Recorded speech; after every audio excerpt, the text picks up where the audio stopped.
If you're looking to buy a house in Vancouver's real estate market today, this video is made for you. There is so many pitfalls, so many things to avoid, and that's exactly what we're going to get into in today's video. But not only am I going to give you really specific local advice, I'm going to give you updated advice, things that I'm seeing in the marketplace right now that I find so many videos are missing. So much of the advice that people are giving you is outdated. This video is the most up-to-date, most accurate information that you're going to see anywhere, and it's based on my nearly 20 years in this business, helping hundreds of people move to Vancouver and buy a home. So if you're looking to buy a house in Vancouver right now, stay tuned because I'm going to tell you the types of houses you're going to want to avoid in today's real estate market. And at the very end of this video, you're going to want to stay tuned for my most recent advice that I'm giving my clients about the opportunities I see in this market and the type of house you should be buying. Let's get into all of it right now.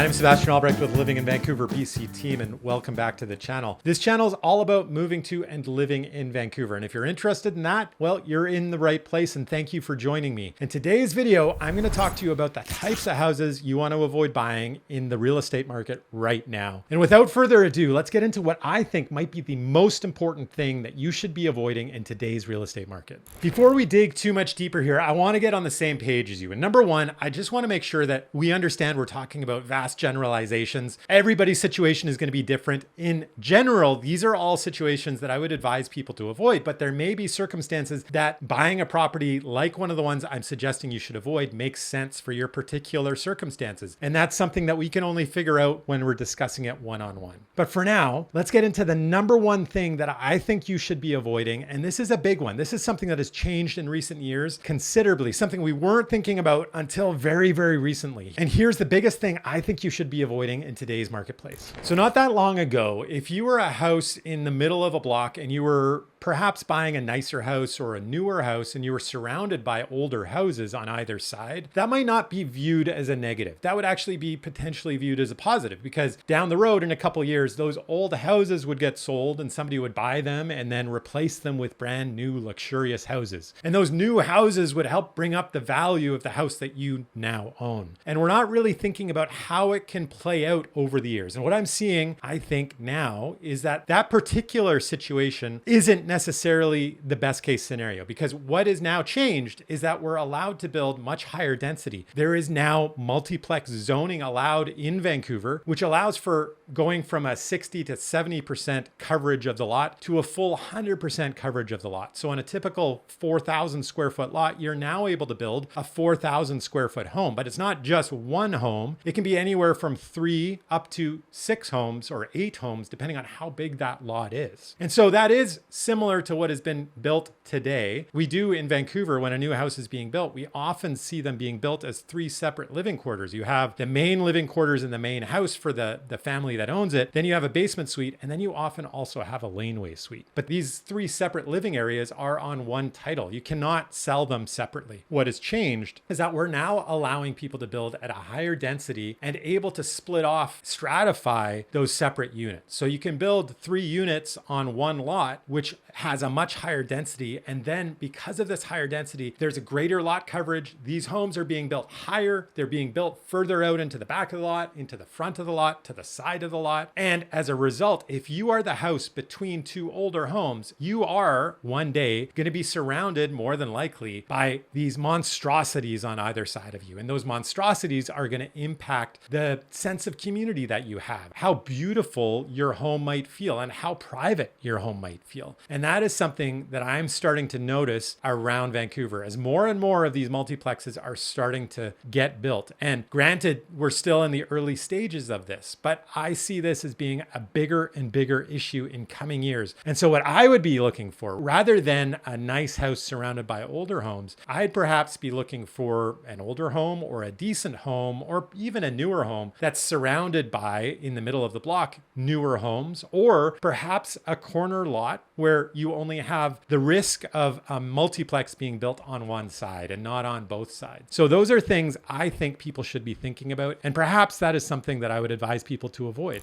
Another big thing to avoid in the market is a leasehold property. And I did talk about this in a recent video I did talking about the types of condos you want to avoid in Vancouver. And the same is true for houses. I get a lot of people that reach out to me and they're like, Sebastian, I saw this amazing deal in this amazing community and tell me more about it. Well, the reason that it's about 25% of the cost of a house in the neighboring community is because it's a leasehold. And that means that you don't own the land. And so this is a situation, it's kind of, to be honest, why buy a house if you don't own the land? Really, that's the biggest asset. And to me, that's the biggest advantage you have. The biggest asset, the biggest value in Vancouver's real estate market is the land. And my advice over and over again is to buy as much land as you possibly can. And so obviously, I would be advising you, if there's no land that comes with your house, why even buy it? Yes, you do get the ability to move into a really nice area, but there's so much that is out of your control. And all you do is own the right to live in that property for possibly just a year. There are some of these leaseholds that are non-prepaid, and you have to pay somewhere in the range of $20,000 every year for the benefit of living in that situation. And that house might cost you $1 million. It might cost you up to $2 million. This is very pricey real estate in this community. A house that's on freehold property in that community, sort of in a similar condition on a similar size lot, might cost you from $5 million to $10 million. So like I said, this is about 20%, 25% of the cost, like 1/5 to 1/4 of the cost of a freehold property in that neighborhood. But it's not really an asset. It doesn't appreciate in the same way as every other type of property. It's incredibly difficult to finance as well. And so it becomes this albatross around your neck that you enjoy living in for a period of time. It costs you lots of money. And then it becomes really problematic for you to sell down the road. And it doesn't appreciate in the same way that freehold property would. And in that $1.5 to $2 million range, you can buy a house in other parts of Vancouver and of course other parts of Metro Vancouver that would be very attractive family neighborhoods. You do not need to be buying leasehold property in Vancouver, and I would strongly advise against purchasing a property like that. And so if you are thinking of moving to Metro Vancouver and purchasing a house or any other kind of property, I am a real estate agent that has helped hundreds of people do exactly what you're trying to do right now. And that's move to Vancouver, settle into the right neighborhood, and settle into the right kind of home. I can help you and your family whenever you're ready. My contact information is right there on the screen. Reach out anytime. Whenever you're ready, I'm going to be here ready to assist. And I wanted to mention one other thing, and that's I'm not just putting these videos out on YouTube anymore. I'm actually putting out these as podcasts. So if you don't want to stare at my ugly mug and you just want to hear my lovely voice, you can do that by subscribing to my podcast. Wherever you find your favorite podcasts, my podcast will be there. For now, let's get back to the video. The next thing I want to talk about are things that limit the possibility of development in the future. And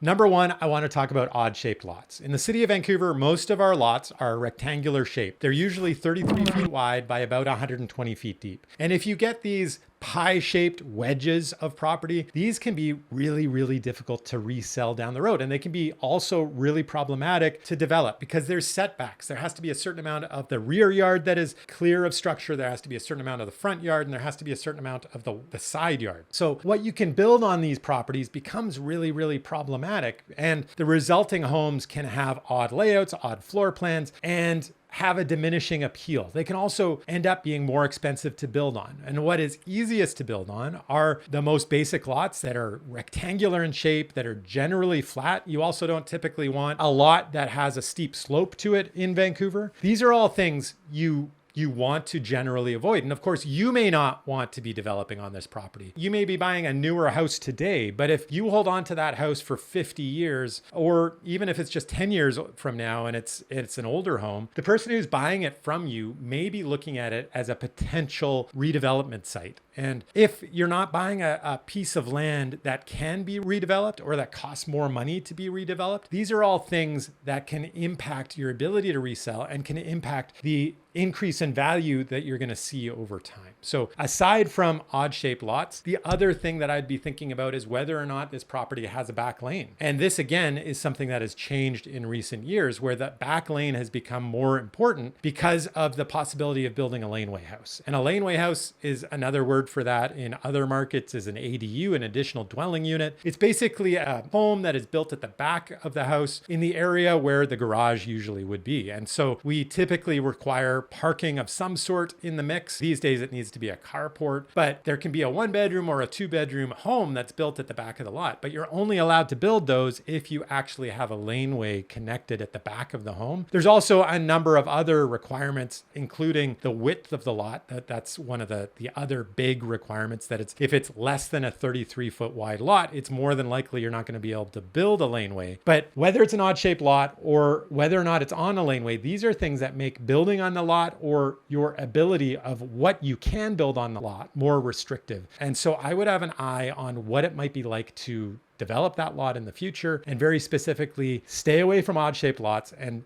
typically stay away from lots that do not have laneways. So the next thing I want you to avoid is buying purely for the speculation of land assembly. A few years ago, there was a massive scramble for developable land all around Metro Vancouver, and specifically in Vancouver, and people made a lot of money. But those days are behind us. And the first reason those days are behind us is because the real estate market has completely changed. We are having a very weak market when it comes to new construction. There is very little appetite for developers to get new land to build on, because they're having trouble selling the existing properties that they own. They need to get rid of those properties basically at the bottom of that development cycle, where there isn't a mad scramble for land, there isn't a massive demand for new construction, and we see a lot of new construction just languishing on the market.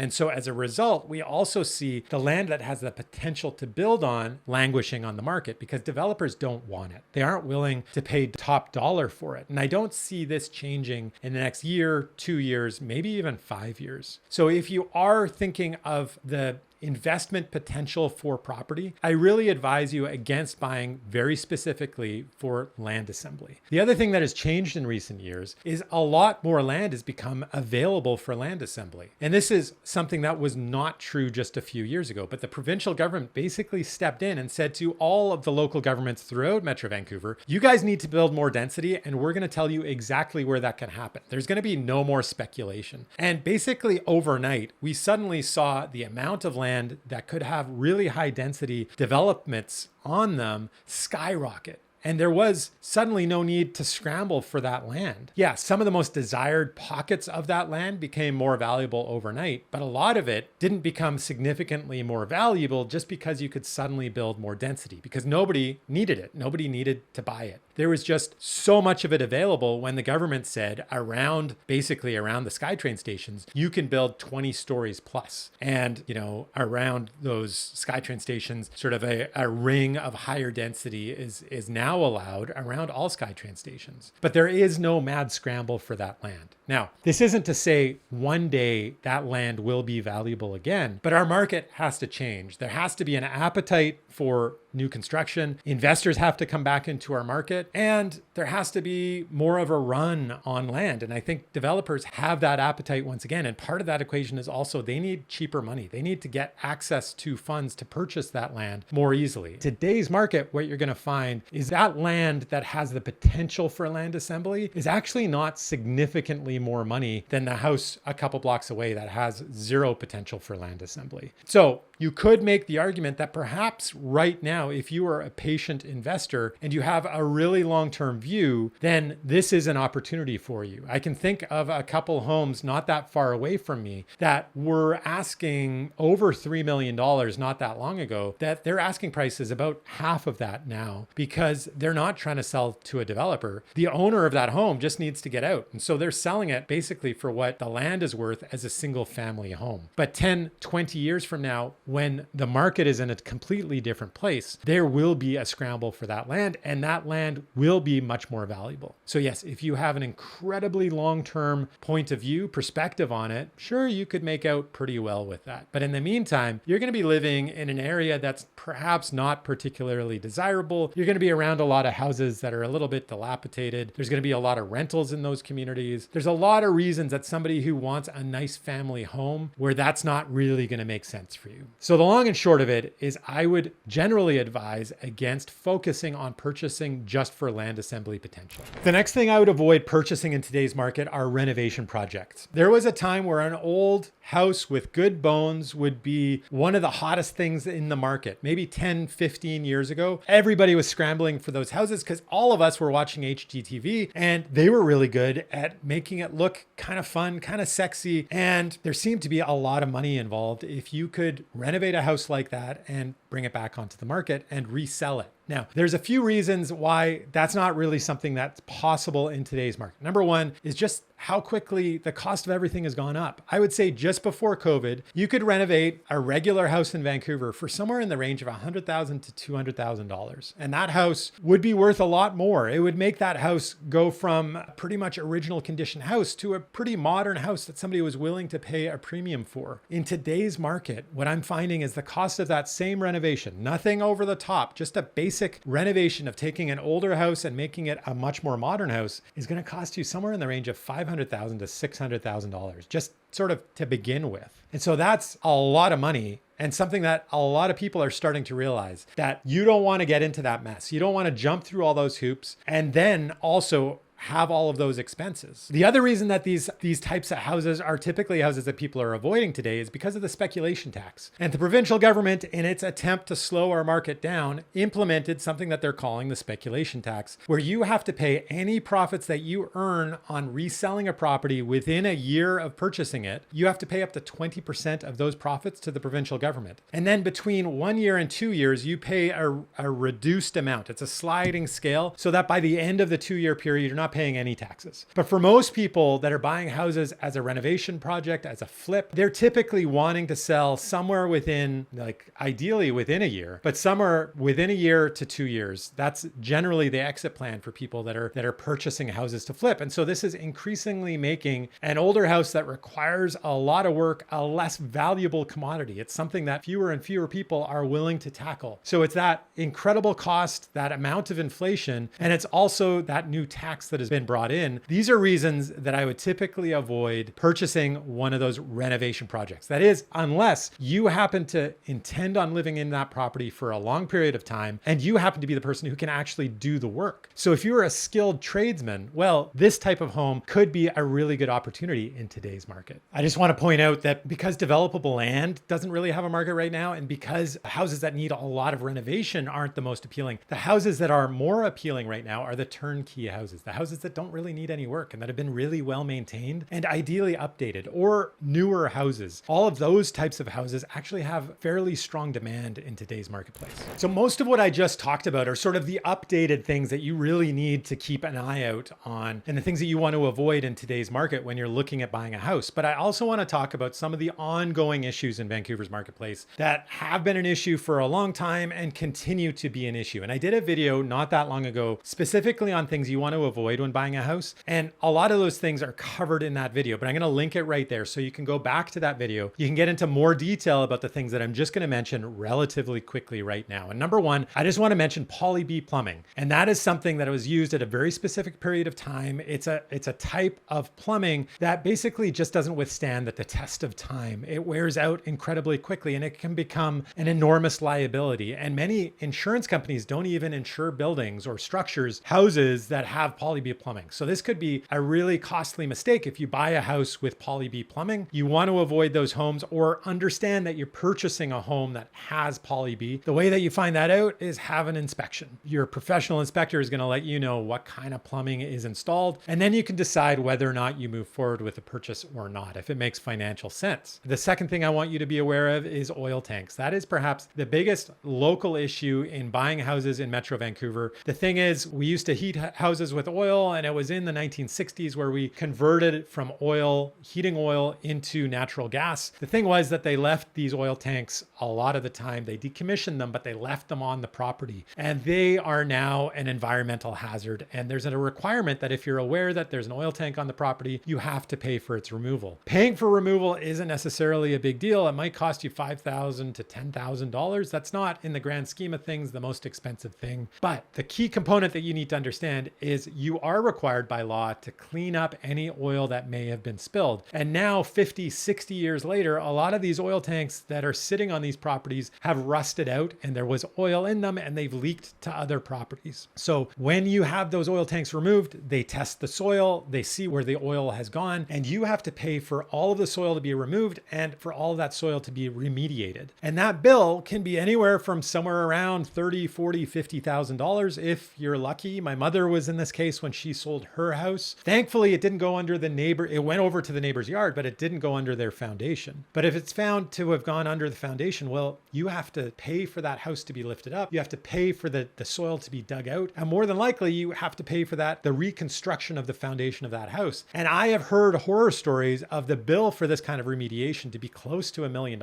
So you can imagine what kind of liability the potential here is and why you want to avoid this and why you want to be aware of it. So when you're purchasing a house, you definitely want to know whether or not there's an oil tank on the property. Inspections can be done that are specific to oil tanks. You want to avoid houses that have oil tanks and be aware if they exist on the property. The next thing that you want to be aware of is peat bog. And there are houses in Vancouver that are built on peat bog. That is essentially an old swamp. As you can imagine, if it's an old swamp, the land isn't exactly most supportive of housing. If you drive around the areas that have peat bog, you'll realize it. It kind of feels like you're in a war zone. The streets are pockmarked. It feels like there's speed bumps all over the place. The sidewalks are upheaved all over the place. And you'll notice, if you look closely, that the houses often do not stand straight. And that's because the foundation has no solidity to it. It is on a piece of ground that is moving around and it subsides over time. And the result is owning on peat bog is problematic. It's land that is less valuable. It's more expensive to build on. It can cost you anywhere from $50,000 to $500,000 today to build on a site that has peat bog, depending on how bad it is. And so you really want to be aware of whether or not the house you're purchasing sits on one of these historical peat bogs. And how do you find out whether or not it's on a peat bog? Well, the city of Vancouver has a really handy diagram, a map. You can use VanMap, that's the city of Vancouver's mapping software, to sort of determine where the boundaries of these peat bogs are and whether or not the house that you're looking to purchase sits on one of these peat bogs. And so that is really, really important, something you need to understand. And you need to be working with a real estate agent who understands this market, and they can help you avoid this along with all these other issues as well. And lastly, the local thing that you really need to be aware of is feng shui. And in the last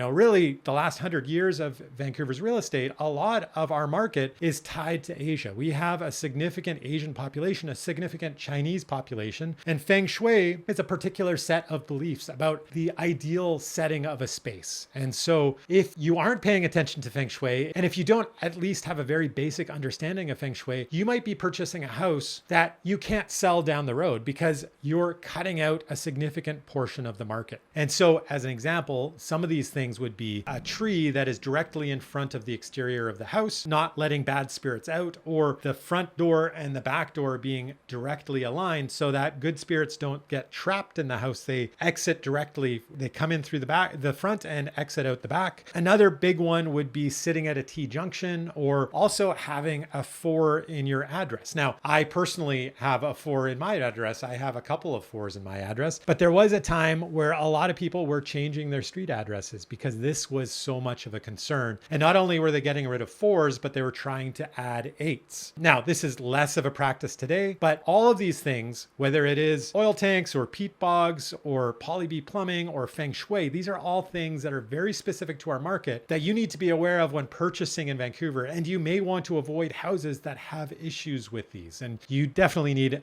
to be working with realtors who understand these issues in our market.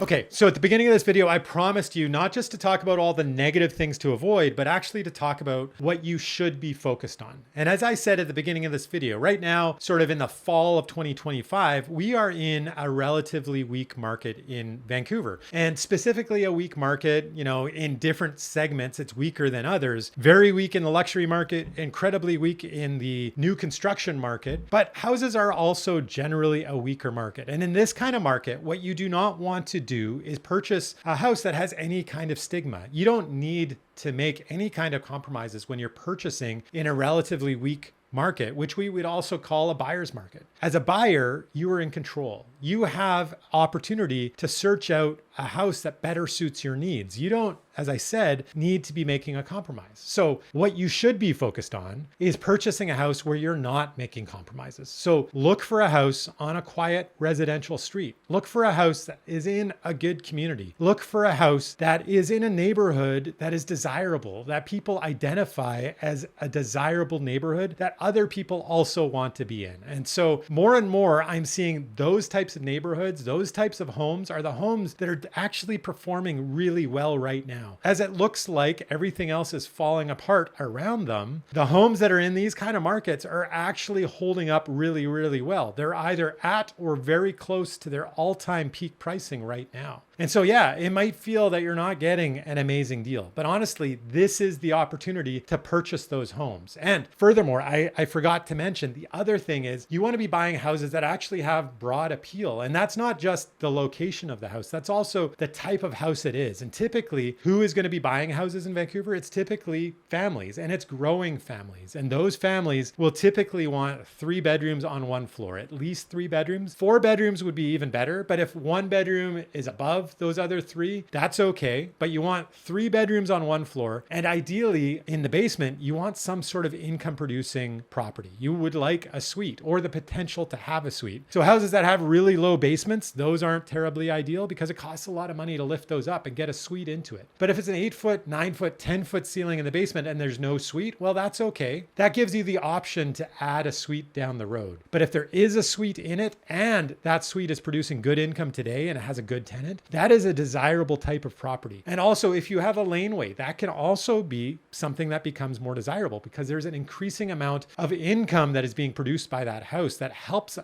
homeowner pay for the ownership of that home, helps to pay down the mortgage. And those are all things that people are looking for in today's market. And if there's something that I've noticed in this market is that over time, these types of homes are the ones that perform best in the weak markets, but they're the fastest to take off when the market turns. And my belief, my advice to my clients and to you would be if you focus on these types of homes where you're not making a compromise and other people are not making a compromise, those are the properties that you're going to do really well, not just today, but in the future as well. And if you need help, if you need more advice that's very specific to your situation, don't forget that I'm a real estate agent that has helped hundreds of people just like you, not only move to Vancouver, not only find the right neighborhood, but also find the right home and not make an enormous mistake. I can help you and your family as well. Whenever you're ready, my contact information is right there on the screen. And of course, if you're not quite ready, I make videos just like this one about moving to and living in Vancouver every single week. And so no matter what you're interested in, you're going to be able to find that topic covered in my it's getting on to about 150 videos now. So you're going to be able to find topics that you're interested in if you scour my giant back catalog of videos. And if you can't find what you're looking for, reach out to me and let me know what you're curious about, what you need help with. And I can see if I can give you some advice, but it might also help me cover that topic in a future video. In the meantime, there is a video that I'd love to meet you on, and it's this video right here. And that's all about understanding Vancouver and the best parts of Vancouver to live. It's going to help you understand where you should and where you shouldn't live in Vancouver. Thank you for watching this video all the way to the end. I really do appreciate it. And hopefully I'm going to see you on next week's video.